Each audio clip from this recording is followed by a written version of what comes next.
Hi guys, how we doing? Welcome back to the Three Hammers podcast. Very, very special show once again this week. Lee's with us, which makes a change. So Lee's here, Luke's here as always, and we're being joined this week by ex-West Ham United employee. How's it going, mate? Yeah, all good, mate. Thank you. Thank you for having me. Good, man. So obviously we can't show X, but hopefully you can all hear his voice. I'm sure most of you know who he is, but X, for anyone who doesn't know you, do you want to just give a little introduction about yourself? Yeah, I run a Twitter account under that name that you mentioned. Do have my own website, thewesthamway.co.uk, and through that we do radio shows and events and sort of other umbrella things under that name. Cool. Yeah, one of the best podcasts out there. Thank you. The West Ham podcast that you do with SDCC. Yeah. Fantastic show, guys. For those of you who don't watch it or listen to it, please go and check that out, guys. Fantastic show. X also releases his column as well, which is also fantastic. Right, so let's get to it. X, let's talk about Wave coming on the show. Obviously, Lee invited you to come on for a debate because there was like a little Twitter spat that we had a few weeks back. Nothing to do with me or Paul. Yeah, so I don't know. You guys, me and Paul are going to sit back and enjoy. You got your have your chat. Well, it's worth just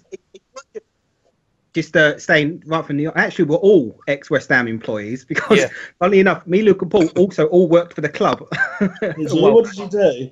Yeah, we was all in the catering bit. Yeah, I think you two were bar staff and I was a porter. Really. Yeah, high profile. Well, everyone always thinks that I did the burgers and the hot dogs, so we're all we in really it together. We did do the burgers and the hot dogs. Well, there you go. You're the originals. So I think that's quite unique to have 4 ex-employees. Obviously, one more famous than the other 3. Well, I don't know. It depends how good your burger flipping skills were. You might be more famous. I'm told it's outstanding. But, anywho, let's just go from the beginning. Just start with how it all started, actually. Yeah, that's what I was going to ask. For anyone who wasn't there, okay, so Lee put a tweet out about any of the rumours, etc., etc., etc. X responded, thinking that it was sort of slightly an aim at him. I'll let him explain himself in a minute. I'm just putting it out there for you. Sort of had a little bit of a spout. Lee had his opinions. X had his opinions. Lee said what he wanted to say on the show a couple of weeks ago. Invited X to come and have a debate about it, and here we are. This is their moment to have a little debate on their opinions on In the Nose and whether they're beneficial or not beneficial. So I'll let you start. There you go. X, if you don't mind, can I just ask, how did it all come about? If say as much as you can. Obviously, don't go into any detail that you're not comfortable with. But how did it all come about? Yeah, no, that's fair enough, mate. It's a good question, and you know, about probably 5 years ago, when I first decided to set up a Twitter account, I set up my own account, as a personal account. Didn't really do much on there. I've still got 100 followers. Still going strong, so shout out to them. I set that account up just to basically do what most people do, is just hear West Ham news, and as a fan like I am, see what was going on, and just read about West Ham and chat West Ham to fellow fans. And then I started to notice the phenomenon that is ITKs, and I started to notice a few of them, and there was one that I paid attention to, and there was a few others that kind of sprung up as well. And gradually, obviously, I still knew things that people at West Ham. I still knew roughly what was going on, and I could see some of these tweets coming out of these people, and I knew it was absolute rubbish. I was reading it saying that didn't happen, that's not true, that didn't happen, that's not true. And I used to do this for a number of months, and then I said it to one of my mates who also used to do the same thing, go on Twitter for rumours, and he said, well, why don't you set your own account up? And I was like, oh no, I don't think I can do that. No, I don't really want to. And then he goes, no, go on, you keep saying how they're all talking rubbish, do it, prove to me that they are. So I set it up, and then the first thing I ever tweeted was that Joe Cole was coming back to West Ham, and that was just before he did. And then because that was the first thing I tweeted, it got, it was right. People started to sort of notice it a little bit, and then what I said, right, I'm going to stop at 1,000 followers. Got to 1,000 followers reasonably quickly, and then I said, right, I'm going to stop at 2,000, and I just kept setting myself these the milestones, and then it just kind of went where it is now. And don't know. It's kind of gone a lot bigger and more more time consuming than I ever thought it would be. It's incredibly addictive, Twitter. I mean, I've actually I haven't used it since that day we had that chat. I've taken a break. About that, mate. That's all right. Blocked his password. Yeah. But it is so, especially I find after a game, I want to let off a lot of steam, and it's incredible. It's without realising, all of a sudden you've sent about 15 tweets about the game. That's so they do 150 characters each time as well. Yeah, it's so incredibly objective as well, and everyone has a completely different opinion. And you've got the people that are at the game seem to see a completely different thing to people that are watching it on the telly, and the whole thing is just. It's just such a mix of opinions out there, and it's fascinating at times, but it's also massively frustrating. And going back to that morning about 3-4 weeks ago, I was just having one of those frustrated days. I think is that I logged on to Twitter. Can we say what your actual tweet was then? Can you quote sort of what your tweet actually did say on the day? It's gone into my the bin bit of my brain, if I'm honest. I'll be honest, I can't remember what I said either. But all I know is it was something. Sorry, go on.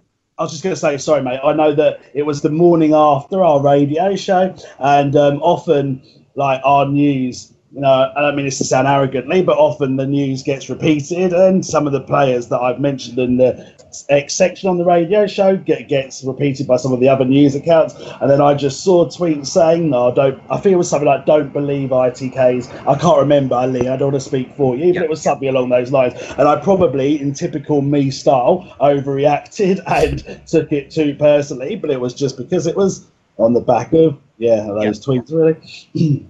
Do you know, just to sort of say, the point I was trying to get across on the tweet, and it's so difficult with a tweet to sort of put an opinion across. That's what I think I found quite difficult. So it's so difficult, and it can be misinterpreted so easily. The point I was literally trying to make was, until it's on the official website, it's not true. Yeah, and do you know what, Lee? I 100% agree with you, and I always say that because what I say, you know, I get bits of information here and there, but I'm not the one sat in the meeting with the players and Bilic and, you know, David Sullivan and whoever else concludes these deals, and I'm not there when this goes on. So as I know full well, things can change like that in an instant, and you're right to say that, and I 100% agree with you. It isn't official until it is on the official website, and I always say that myself when I'm saying things. Yeah, and do you know what? If I think, go on, Luke. Sorry, Lee, just to butt in there. Do you feel that your source?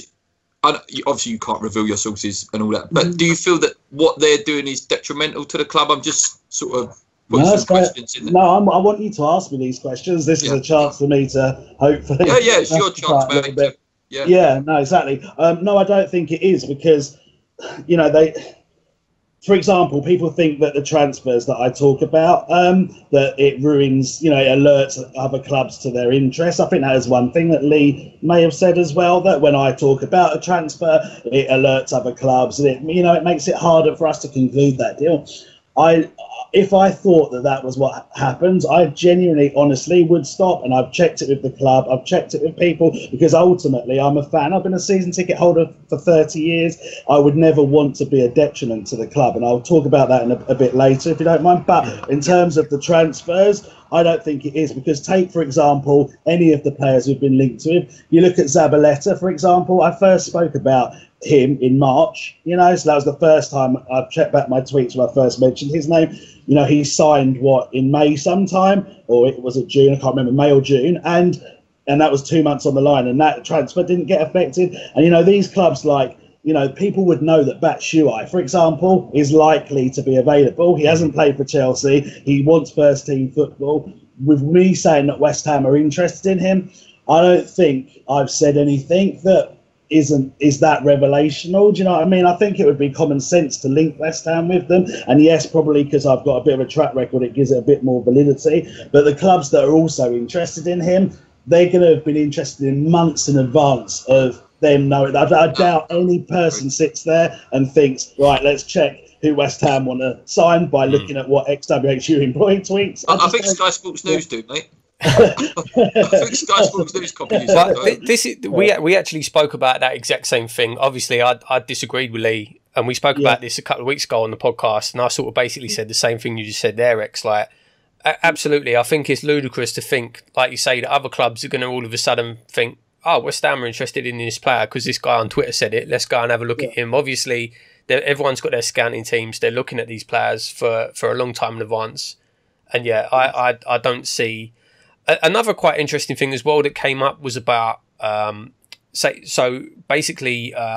I don't know if you want to call it leaking the lineups before the games, about whether that could affect how the other teams set up and their tactics. But I think it's the same thing. They've probably been preparing for that game all week, so they're not going to see a tweet of the lineup 10 minutes, half hour before the game and go, right, we're going to change it now. Do you know what I mean? Maybe I'm wrong. Maybe they do. I don't know. But I 100% agree with you. And the thing is, I only put these team news is out about half hour before the team is announced anyway, and exactly what you said, the opposition would have prepared for that fixture throughout the week. They would have done their set pieces, they would have said who's marking who, how they're going to take their set pieces, etc., etc.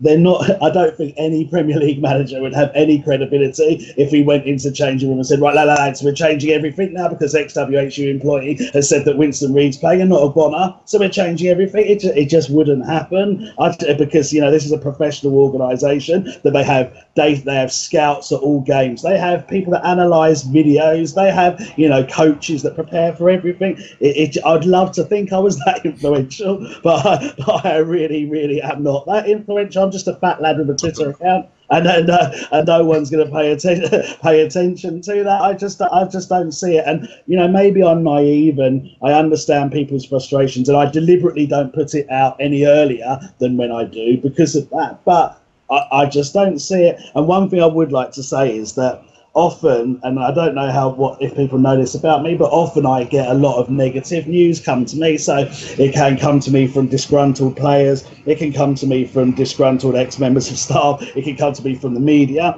and a lot of the times I get these stories and they would be huge exclusives for me. I mean, I know from when I put about the Paye WhatsApp thing, which I accidentally, and I'm not being honest here, accidentally said on the radio show, and it went on the back page of the Sun and it went all over the place, and that was just by mistake, how far it can spread. And yet I get a lot of these negative stories, and I tell people in the club that this story is about to break. I've heard this, I've heard that, and I try to help them deal with it before it goes out and stop it going out. And that's why the likes of the meeting we've had with Karen Brady, which I helped to organise for a number of West Ham sites and blogs, happen, because I've now kind of built that trust up a little bit. So I do like to think, and again, maybe I'm being arrogant and ignorant here, but I do like to think I try to use it in a positive, constructive way from the club, because that's why I'm a huge West Ham fan. And if I thought it was negative, I would honestly stop. And I've asked the club many times, do you want me to stop?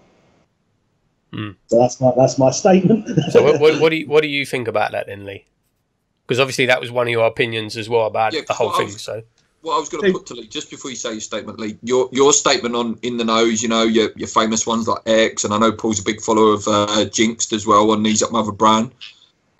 Your one was that it causes a bit of negativity from the fans that say, like, a player comes out, oh, we're going to buy Chris Smalling, for example, and then it's, oh, why do we want him for? Why do we want him for? Yeah. Like, so that's your main sort of argument, was it? Yeah, so it was two really, and one that Luke kind of touched upon there, which was, and correct me if I'm wrong at the end, X, obviously, but if you are getting information from someone at the club, and I don't know if you do, that person is in a position of trust, and in my mind, them putting out that information is an abuse of that trust, in my opinion. Yeah. Secondly, it is this whole point about the anger. So if we could go back to last summer, and again, I'm not attributing this directly to you. Yeah. I'm just giving an example. So we ended up signing Zaza, of course, on loan, which as a standalone signing, and at the time should have been greeted as a really, really good signing. It had come from Syria. He was an Italian international, and as a standalone signing, it should have been a fantastic signing. But from what I could see and reading things on Twitter, it wasn't greeted with joy, because the fans knew, and again, I don't know if this is true, but we were apparently in for people like Batshuayi and Lacazette. These were the names that the fans, West Ham fans, were hearing, and the amount of anger that that a signing gets greeted with because he's not at that next level. Is the thing that annoys me a bit, because there's enough, especially this season, there's been enough anger and bad publicity around the club. Really, the fans should have been coming together. But actually, what you see on Twitter is someone says we're going to sign blah blah, and we end up signing Grant Holt. Yeah. As an example, earlier this season, I think John Ruddy's name was being branded about. I mean, that was one of the ones that came up more than the tweet actually. Yeah. And then people were getting very angry. Oh, John Ruddy, da, da, da, da, da. And in fact, it was just, they're just getting this from one tweet, and people just don't seem to take a step back and sort of analyse the situation and go. And that was where I was coming from when I said it's not true until it's on the official website. Stop all the anger that you're getting because you think all of a sudden we're going after these championship level players, and it's not like that. So my main issue with the whole thing is that when again, not just you, but newspapers, exactly the same in my opinion. Newspapers that put out these stories, and some of the tabloids do it just to sell newspapers. And again, I'm not comparing you, although I just did. That's fine, mate, yeah. Sorry. It just causes a bit of anger, and I don't think it's necessary. I agree with what you're saying. As I said, I totally agree. It's not official till it's on the official website. I think you're right. I think there's been a lot of anger towards about West Ham this year. I think there's been way too much, and I often try to deflect it. I've literally tried to do it before coming online to just now with Pickford and stuff, and I seem to have made it probably worse in my style, true as always. But I totally agree. There is too much negativity. The way I see it and as I said, you've kind of touched upon it there. You said the newspapers are just as much to blame, and I agree. The difference I'd like to think between the newspapers and me, and this is going to sound incredibly arrogant, but it's the way of almost justifying it, is that I'd like to think what I tweet is true, and I'm not doing it to sell papers. I'm not doing it to sell columns or whatever, or get people to listen to the radio show, because if I was, I would do a sensationalised comment. I'd say, all right, West Ham are after, I don't know, someone that would get everyone excited about, because I know factually that if you do that, you just get loads and loads of retweets, loads of listeners and so on. What I try to do is just give the facts, whereas the newspapers are, I think, in my opinion, doing it for different reasons. I don't make any money out of this, and I know people think different to that, but yeah, I make a little bit of money from the events, but the actual column or the radio show, I don't get paid anything for the radio show. That's 100% true. I work in London. I travel to Brent. I always get them mixed up. Brentwood. Brentwood and Brentford. I always get them mixed up. Brentwood every Wednesday to do the radio show. I don't see my kids that day. I then drive home, and I don't get anything from that. All I get from it is that I love talking about West Ham, like you three do by doing your show, and I just love talking about it. I love the fact that I can give an opinion and people listen to it and comment on it, and I love that fact. And for me, I just think I'm giving news that's reliable, and I try to always make it positive as well, because I agree there's too much negativity, and I just don't think what I do is that bad and awful. And I understand that people will think differently, and that doesn't mean that they're wrong and I'm right, but I just think it's not, you're going to get the news in the newspapers. When I was younger, I used to go on Club Call. I don't know if you lads the same age as me. Yeah, Club Call 0891 cost you 48p a minute or whatever it was. And when I was a kid, I racked up huge phone bills listening to West Ham are going to sign South American superstar or whatever. And it turned out a bit like nowadays as well to be a nobody. And and then I'd go on 312 on CFAX, and I would go on the knees up Mother Brown forums, shout out to them all the time, and I was just desperate to know what was going on at the club, and most of the time it was sensationalised to make you call those numbers, whereas I think in a position that I am, and I'm grateful and thankful that I am, I can give reliable news. And one question I'd like to ask you, Lee, on the sort of flip side of it, let's just say, for example, you got to know someone really well in the club, and you may know someone really well in the club, I don't know, and if they were telling you news like, I've got a photo of the kits on my phone, I've got various things that I could put out that should get me a load of attention, would you not put it out then? If for your show right now, if I gave you a photo of the third kit and I said, there you go, Lee, launch it as an exclusive for the free hammers, off you go. Everyone's going to tune in and listen to that. Would you not do it? Mate, that's a great question. That's a great really good question. That is a great question. It is a really good question. And I'd like to just add one more thing to that, mate. I have got the photo on my phone. I've got news that I could put out now and tell you guys that would seriously be interesting, but I choose not to. Well, I'll tell you what, mate, you can send that to us afterwards. Yeah, exactly. There you go. So I put that to Lee. If I put that in an email with the third shirt photo, are you going to keep that quiet, or would you put it on your show? Let me give a politician's answer. It's a really good question, and I hadn't looked at it from that point of view, if I'm honest. That's fair enough. And I can kind of, I like to think of myself as the type of person that takes a step back from the situation, and not that morning, obviously, because I just sent a random Mate, I was as much in the blame that morning as you were. I take responsibility. Typical me, reacted too much, and I take as much responsibility as you should for that. I could stand here and say no, and I think I'd be lying to you. But if I say yes, I'm going to sound like a massive hypocrite. But that's my point, mate. Seriously, and I completely understand your point. And I will give you a proper answer in a second, because I am going to sound a bit Paxman now. But Luke's kind of said it, and I've said it as well. Could you just comment a bit more on, obviously we don't want information, but your view on your source? Yeah. Okay. I'll be honest with you. Right. Most of my sources. And I'm not, again, I don't want people to think I'm being arrogant. I'm only talking about this, and I very rarely talk about it because you're asking me the question. But a lot of my sources are not wide ranging. So, for example, I put the Premier League, the fixtures out. I don't know if you saw, but I put the fixtures out about 10 minutes, even though I had them the night before, 10 minutes before the deadline at 9 o'clock. I'm banned from Twitter, so I wouldn't. Oh, yes. Okay. Well, I did. People can vouch for me. And so what was my point? Yeah, so I know someone at the Premier League, for example. I know someone at most newspapers. I know someone at the FA. I know a lot of ex-players because they come to the events, as you know. So a lot of my sources don't have any reason to be professional because they don't work for the club anymore.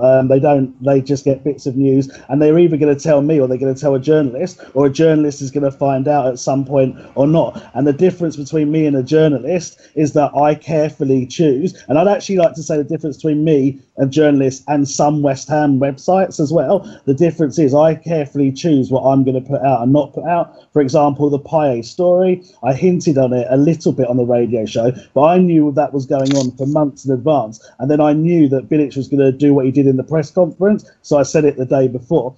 If that was someone for the Sun or the Mirror or any of those papers, these stories would be out there all the time, and I choose not to. So it's better that these contacts tell me, and then I let the club know that this is out there, than they tell the Sun or the Mirror or whoever.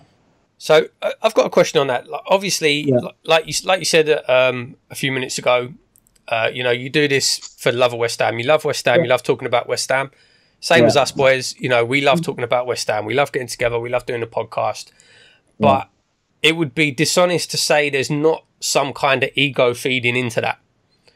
Okay. Otherwise, we wouldn't be putting ourselves on this platform. Do you know what I mean? We wouldn't be like us lads. We wouldn't be putting ourselves up on YouTube for people to watch. Yeah, we yes, we love getting together. We love talking about West Ham. Same time, we're trying to grow as a channel. We're trying to get as many subscribers as we can, trying to get as many views as we can.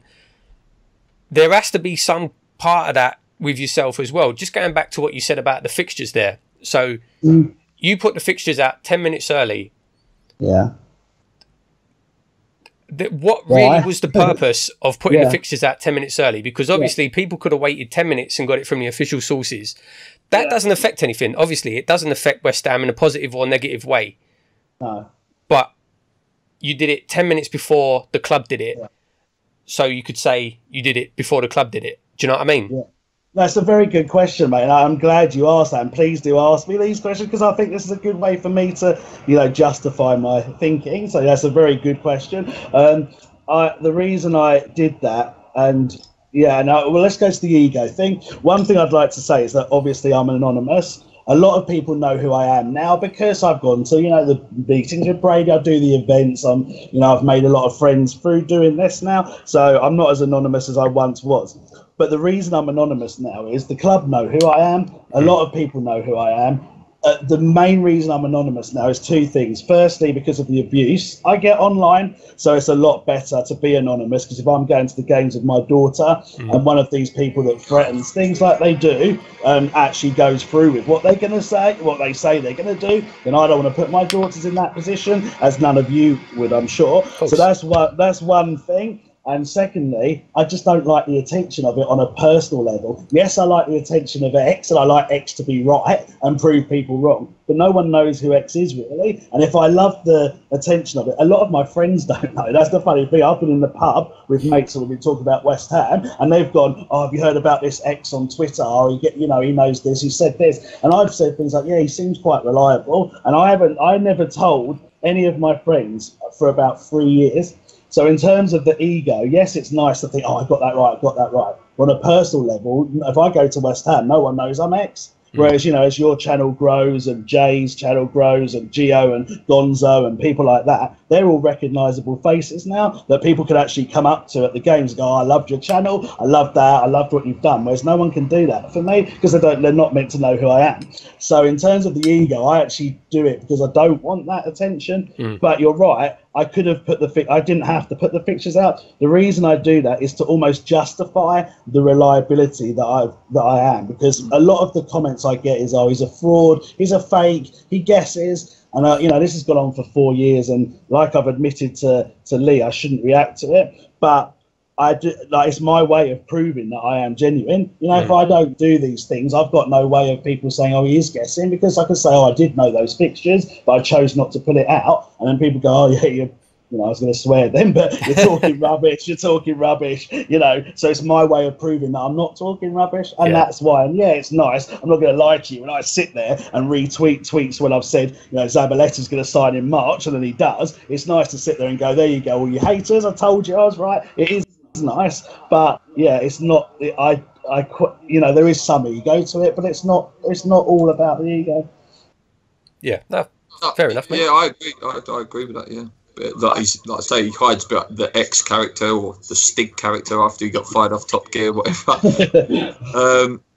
Stig came through in the end. Yeah, Stig came through at the end. Yeah, and and I'll get found out eventually, mate. Because like I said, everyone can see me at the events. I'm surprised that my photo hasn't been out there earlier, because loads of people know who I am now. But I think people respect the fact that I don't want people to know who I am, and it's not because of the sources now. It's because I just don't like the attention of it. Yeah, that's it. There is a really horrible side to it, and when you read some of the comments you get on YouTube, people are very quickly very personal. Oh yeah, mate. I don't want to make this a sob story about me, but if you see some of the comments I get, I had someone the other day tell me he was going to come to the event. It'd be the last event I'd be going to because I'll be in a grave afterwards. And just because I tweeted something about signing a player or something, and I get these comments on a very regular basis, and that's why I don't want people to know who I am, because I don't think they'll ever do it, because they never have, touch wood, to this point. But for some reason, I know I'm going to get haters, and I know I'm going to get stick, but a lot of Twitter and social media can be quite vicious, and so that's that unfortunate side of it. I think it's like you say, you put yourself on the platform. I made a Mark Noble video a few months ago. Again, very 50-50 positions. Then you deleted it. Some people really liked it. Some people were absolutely right. As soon as you say Mark Noble's name, if you take him in vain, it's like taking God's name in vain. But again, if you put yourself on that platform, you've got to be there to take it, and also get the good stuff as well as with the bad stuff. So I agree. I mean, I react, and I do, and I always say to myself, right, come on, let's stop reacting to things. But unfortunately, because I am human and I'm a fiery, passionate West Ham fan, sometimes, like Lee knows, your emotions get the better of you, and you do react and say things that you wish you hadn't. And the amount of times I look back and say, "You're such an idiot. Why did you just do that?" And I do, and that's because I am wound up by a performance, or I am wound up about a transfer or something like that. But unfortunately, that's the personal side to the account. It's not a newspaper, it's not a robot, it's a West Ham fan that's luckily enough to get a bit of information here and there. Do you know, actually, it's the second time I've got this channel in trouble because on New Year's Eve, sorry, I was on the train on the way home from Leicester, and I put a tweet out and said I'd rather never win the league than be a Leicester than do it the way Leicester have with their clappers and everything. My word, that set things alight. Jesus. We've all, well, I was going to say we've all done it. Obviously, I haven't been on Twitter since I caused a massive row with Jay. And funny enough, he ended up coming on the channel not long after as well. So I think it's just down to Luke now. Luke's carrying the banner. Who's Luke going to kick up with? I'm the consultation guy who brings us all together again at the end. Can I answer X's question from earlier? And I've had a bit of time to think about it. And you get the thing, I'm lying. So no matter what I'm going to say, I'm going to be accused of lying, I think. But welcome to my world, mate. Yeah. I think there's a big difference between leaking a shirt and leaking a signing, having thought about it for a minute. So to answer your question, if I had the new shirt, yes, I would. If I had a new signing, no, I wouldn't. All right, so I'm telling, if I was to go off air now and tell you there's a player signing for us tomorrow, I'll make him only you know, and it's definitely happening, and it's going to be an exclusive to you guys that will probably, I don't know, certainly go quite viral, possibly go, beyond what you'd imagine sometimes, because it can do, because I don't predict these things. And I said, right, it's definitely happening, go, launch it. You're going to say no? I wouldn't. Yes. No, I wouldn't. Okay. Because I'd just be a hypocrite, wouldn't I? No, but you've never really thought about it until now. That's what I'm saying. And this could project your channel to greater things in terms of followers if you announced it. It would give you the exclusive. Yeah, I get the point, but I go back to my earlier statements. Things can go wrong, and as I've always said, is that the first time we should hear about a sign-in is when it appears on the official website, and I genuinely mean that. Ah, okay. The thing is, this is why Lee wouldn't have to announce it. The manager of the Free Hammers. Lee wouldn't have to announce it because one of us two would. So yeah, we would. And also, what I'd like to say, Lee, is that if I don't say it, the papers are going to say it, or Sky Sports is going to say it. So basically, you know who's signing tomorrow, and you know that you're not going to say it, but then your rival West Ham website is going to say it, because it is going to be said eventually. Don't get me wrong; it would be incredibly difficult. If I had that information in my back pocket, it would be incredibly difficult. And I get where you're coming from. I really do. It is what it is. Can I just ask? It's almost a final question, but if you don't want to end it, then don't. But any regrets about starting it? Oh yeah, massively, mate, massively. If I could go back in time, believe me, I would. That's a great question. I would change a lot of things. First of all, I wouldn't be called XWHU employee for number one, 100%. I hate that name because it just opens you up to abuse, because people think, oh yeah, right, he was a hot dog seller. No disrespect, guys, but that's us. Yeah, no disrespect, and it opens you up to a lot of abuse. And don't get me wrong, I'd love to change that name now, but it's too late. I would. There's certain things, the anonymous thing. I don't think I would. I don't know. I'm not sure how I feel about the anonymous thing. I don't know. Certainly reactions to people that I've done over the years, I regret. Yeah, there's been loads, mate. Yeah, 100%. I'm not perfect at all. I've got faults all the time. And the thing with me is that what people don't understand is that I'm very self-critical. So I would look at something I've done and tweet it, and I'll think about it. I shouldn't have done that. I shouldn't have said it. And, after your comments on Twitter, I was sitting there thinking, yeah, oh no, I wish I hadn't, regretting certain things, because I do. And you're right, I have loads of regrets, mate, 100%, because, things I've done aren't perfect, and I'm not, I come across as arrogant sometimes, which I'd like to think I'm not, but I can understand why people would think it. I come across as sensitive, I come across as reactional, and, I wish I could stop all of those things, but unfortunately that's who I am, and I can't control it all the time. I think with Twitter as well, is Lee always points it out, with 140 characters, it's very easy to interpret it loads of different ways. Yeah, the tone that it's said in and the context that it's said in. It's very hard to actually define that. Just one more question, X, before we sort of wrap this all up. Obviously, yourself and Jinxed are probably the most popular in the nose. What are your opinions on Jinxed, as the last question? Oh, dear me. That is a great question as well. I've never been asked it directly on a show like this. That's what I wanted to ask it. No, it's a great question, mate. It's a really great question, and I wish I had a bit of time to do what Lee did and have a political answer to it. Basically, all I would say is a lot of times people, like you've just done there, like to compare me to Jinx. And don't get me wrong, Jinx gets information and has been known to be reliable in the past. All I would say is whenever people say, well, Jinx has said this and X has said this, who's going to be right? Google it. You can do it. You can write XWHU employee, and this sounds a little bit self-centered, but I'm going to admit I have done it, XWHU employee and Jinx, and then see what happens. And also, I put a column out regularly. I used to do it daily in last summer's transfer window. I do a radio show every week. If I was to pick maybe 3 or 4 bits of news a window that I thought was going to happen, I'd be amazing, because that would be the things that I knew 100% were going to happen. But if I was to ask someone else to do a different news column every single week with what was happening, I think some Jinx and others would find it hard. So what I'm trying to get at here is that Jinx definitely gets information, and he's a reliable 100%.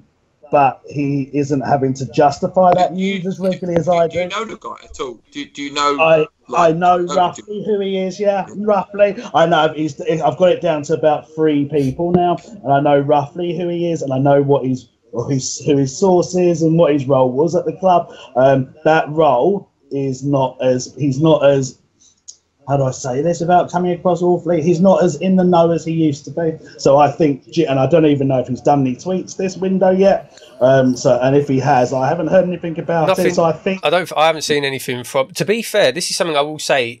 All of the regular, like I say, I don't actually go on Twitter, but I do go on these Mother Brown a lot. And there's a couple of in the knows on there.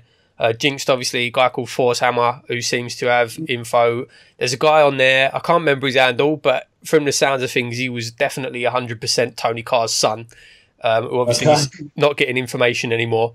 But everyone's been very quiet this window, including, like I will say, the Sullivans have been very, very quiet. I think in general, this window, compared to what we've been used to the last couple of windows, it's been very, very quiet. I think they've learnt their lessons, though. Exactly what you said there, mate. That's it. Because I actually brought this up, believe it or not, at the meeting we had with Karen Brady, and Jack Sullivan was there. And this is going to sound so hypocritical, because I'm going to say I don't think it's right what the club do. And I was firmly against the insider, even though it massively helped me, because it used to give me clues as to what was happening, as well as my own sources. But I was firmly against the insider. I was firmly against David Sullivan doing interviews about who we're going to sign and so on. So I actually said at the Brady meeting, and you can ask the other West Ham channels that were there, I said, are we going to be more secret on our transfer policy? Because I don't think it's professional. And it was said at that meeting that David Sullivan has learned his lessons and he's going to choose not to reveal as much. And people will say, why do I then reveal so much? But the difference is that they're all official with the club. I'm just a well-placed fan. That's all I am. They are official. So if they say it, it's an official comment. Whereas if I say it, it isn't. And it's better to come from someone like me than it is from David Sullivan, in my opinion. No, I agree. I've got nothing against Jack and Dave. They've both come on the show, and Jack actually introduced me to you, X. Oh yeah, he's a top lad. They're both. They're great guys. Listen. If my dad was the owner of West Ham, I'd be leaking news as well. Yeah. It's there to be done. But, I think Big Dave Senior, has to have a point and say, look, guys, let's keep it quiet, okay? Because it literally was a case of Jack Sullivan was announcing our signings. Yeah. At one point. Yeah, I agree. And like you said, it must be so hard for him, because obviously he's been chairman of son of the chairman of West Ham since he was about, 12? And so when we were all 12, we were probably playing Championship Manager 93 or whatever it was, dreaming of the day that we could even manage a football club, let alone own one. So it must be very, very hard. And, people say I'm a board lover or whatever, but and I've been privileged enough to get to know Jack and Dave very well, and Dave Senior, and people think I knew them before. I didn't. I've only got to know them through West Ham stuff that I do. They have no influence over me. People think that they do, but they don't. Some people said they help run the events. They have nothing to do with the events, nothing to do with the radio show other than appearing on it. All that they are, because the events is very anti what the club is, because it tries to get people away from Stratford beforehand. But what they are is they're really genuinely nice people. And yes, they've done some things wrong for the club. I think that some of the transfer promises, some of the things at the stadium, there's been a number of things, and I've said it on my radio show, I've said it to their face, that I think they could have done better. But you cannot deny that the Suns both of them are very nice people tonight. Yeah. No, we had, when Jack came on, I think we only had like 500 subscribers, and to come on a channel that small, I think it really shows, like they are there for the fans and stuff, and we'll forever be grateful for him coming on. Yeah. Lee, are you finished or? No, I think it's been really interesting. Really interesting. It has. And can I actually thank you? Lads, I've got no hard feelings against you guys. As I said beforehand, I've always really, really rated what you guys do. I love your passion for the club. What I like as well is that you challenge each other's opinions. So watching the show where Lee did say his things about ITKs, and the rest. I went a bit over the top, if I'm honest. Well, like I said, I was over the top as well, and I think that's what I really like about your show, and I'm glad you've given me the opportunity to do this, because a lot of people, make comments about me, say he does this, say he does that, and I never have really justified on another platform why I do things. And the fact that you've given me this opportunity and asked some challenging questions, but I enjoyed you asking them, I've really enjoyed it. So yeah, thank you for that. No, thank you very much for coming on and being so honest, frankly, as honest as you can be. It's appreciative. I don't think we're ever going to agree, but isn't that part of football? Someone once told me that as long as you both like football, you never run out of things to say. And on that note, it's probably a good way to finish, isn't it? Well, exactly, mate. And like at the end of the day, football would be boring. If I put a tweet out there and everyone went, yeah, that's right, and there was no other interaction, I think it'd be boring. The reason I do some of the things I do is because I want a reaction and I want interaction. So yeah, football is about opinions. No one's opinion is worth more than anyone else's. It doesn't matter who you are. If you're a West Ham fan and you've got an opinion on West Ham, your opinion is equally as weighted as anyone else's. I might not agree with them, but that's what opinions are, and that's the beauty of the sport, I think. Yeah. That brings it to an end for part one, guys, because Lee sadly has to leave us on this show. There is going to be a part two where me, Paul and X will talk about the fixtures, we'll talk about the new kit, and also answer the questions that you've been sending in.